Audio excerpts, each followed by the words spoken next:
বন্ধুরা সবাই কেমন আছো? মহালয়া তো চলে গেল, পুজো তো এসেই গেছে। দেখো আমি তেলাপিয়া মাছের চাল মগজ বাটা দিয়ে ঝাল করছি।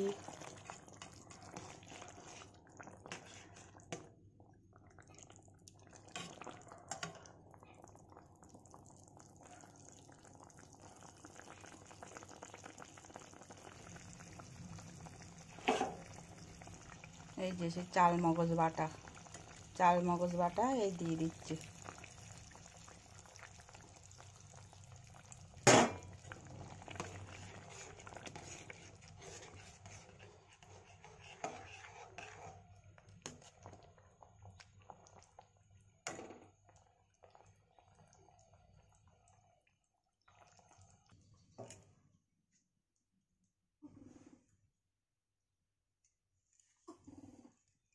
দেখেছো বন্ধুরা, আমার চাল মগজ বাটা দিয়ে মাছের ঝাল হয়ে গেছে।